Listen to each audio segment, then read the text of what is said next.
All right, to the listener, as we hit publish on today's podcast, this trade went down. So this is an insert that we put into the show, and of course you'll get the rest of this podcast. But just to let you know, this trade happened after we had already finished, so we figured that we got to talk about it.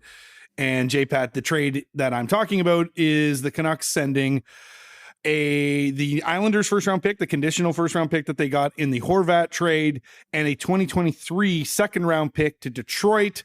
The Red Wings sending Filip Hronek and a 2023 fourth round pick to Vancouver. My initial reaction, J-Pat, is, wow, that is an overpayment.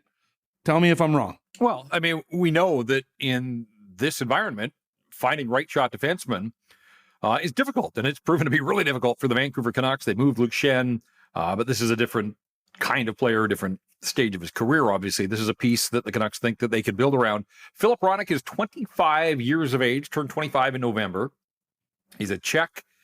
He was a second-round pick of the Red Wings back in 2016. And, I mean, he's a good player. Don't get me wrong. He plays a lot in all situations for the Red Wings and puts up points. Now, they've got Quinn Hughes who puts up points, so it's not like they needed a guy to generate a ton of points here, but they need help on the right side, and Filip Hronek does that. The price, though, seems, expensive. A first and a second for a player that, first of all, we think is injured right now. He left the building the other night. People thought they saw him wearing a sling. You know what? In the short term, that may not be the worst thing in the world. If you get Thatcher Demko back and you bolster your defense, what are you doing over the final 22 games? Are you trying to race up the standings now? This is the part that I think confounds and confuses people, that, what are the Canucks trying to do here? But in the same breath, people have been clamoring for them to get better on the back end. They see this as an opportunity. It's just at what price? There was so much excitement that they had finally picked up a second first rounder here. And a month later, you're already turning that over plus a second rounder.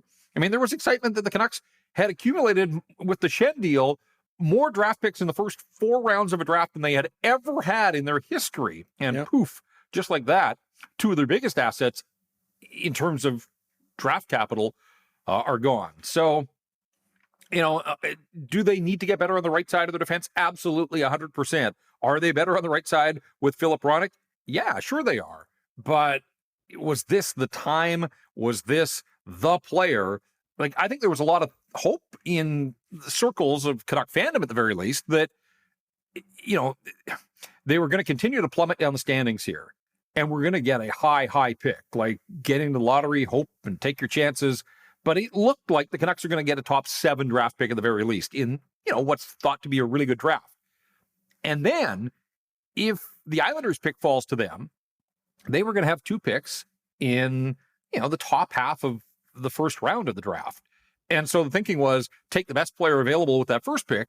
And the second, and we talked about this on a recent podcast, that this draft is so heavy with forwards that if you got a pick from the Islanders that was 12 to 16 or something, or 13 to 16, one of the best defensemen available in this draft might still be there for you. And that seemed like the strategy.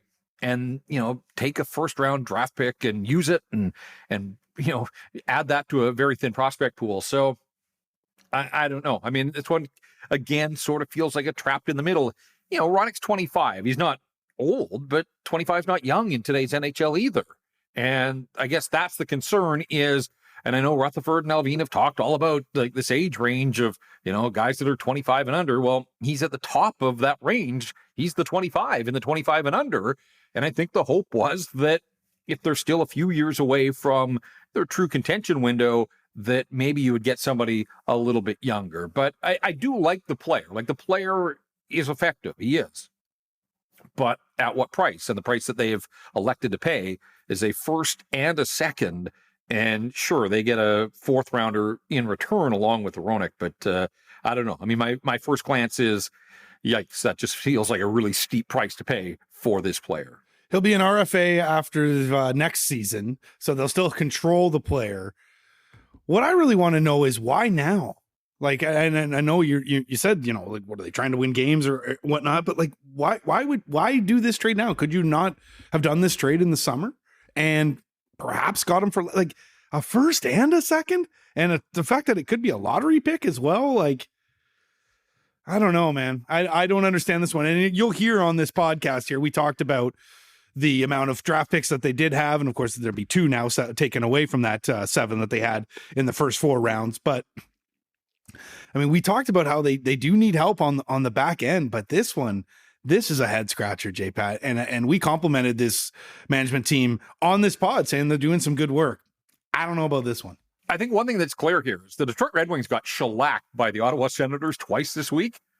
And all of a sudden, I think the Red Wings realized that while they got on a hot streak and they beat the Canucks here recently a couple of times, and I think they spent a night above the playoff bar actually in the Eastern Conference not that long ago, I think they recognize that, what's the point of sneaking in and just getting absolutely dusted by the Boston Bruins? And so this feels like a team now that is signaling that they're going to join the likes of Nashville and Washington and St. Louis and some of the other teams that are going to strip it down. Now, I don't know how far Steve Yzerman's going to go to strip it down entirely, but this is moving a significant piece off their back end, and they get weaker.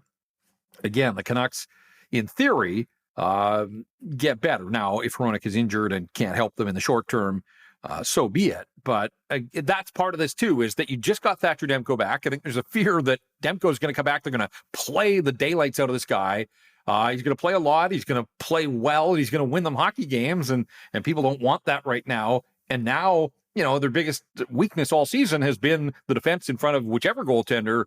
And now you go and address that. Like, yeah, I mean, the timing there does seem a little strange in as much as would this deal not have been available in the offseason? Could you not have let the bottom continue to fall out for the Vancouver Canucks and then revisit it? So this one caught me off guard. I didn't see this coming. There's been so much talk about the Canucks and, offloading some of their pieces, and to go out and make a trade like this. I mean, we're going to have to hear from Patrick Allvin, who, he made smaller deals earlier this week, obviously, but the Kravtsov deal, we haven't heard from management. They're thinking there. The deal to move off Riley Stillman, Luke Schenn. By the time you make 3 trades, generally you hear from somebody in management, and we haven't. I would think this is a significant enough deal that Patrick Allvin will meet with the media. I hope he does. And I'd kind of like to get a sense from him how this fits with the plan, because, again, 25, but, not young by NHL standards. This is a sort of a middle-aged guy who certainly can come in and help in the next couple of years, but also with just 1 year left, the current contract. And I think I read somewhere the way it's structured, qualifying offer up, close to $6 million. Yeah. Not an insignificant undertaking for a player of Hronek's caliber. Let's get some instant reaction that we got from the fans, because we asked them, how do you feel about this trade? And there are a lot of people that are just not behind this right now at all. You talked about that qualifying offer. Matt points out ridiculous. An RFA that needs a $5 million plus QO next season for a potential lottery first and second. Yep. Viking Queen Bee says all the good faith has built up has just vanished. Joe says, WTF are we doing? Ugh, he says. and Nick in Perth, who's an old buddy of ours from our 1040 days, says, just when you finally feel like the Canucks management has set a course in the right direction, they go and do something like this and shoot this fan base in the foot. Yeah, I think the fan base as well is just as confused as we are. Hey, thanks for checking out this exclusive clip here on YouTube. You can find the podcast on your favorite podcast platform, or you can click the link that's in the comments below.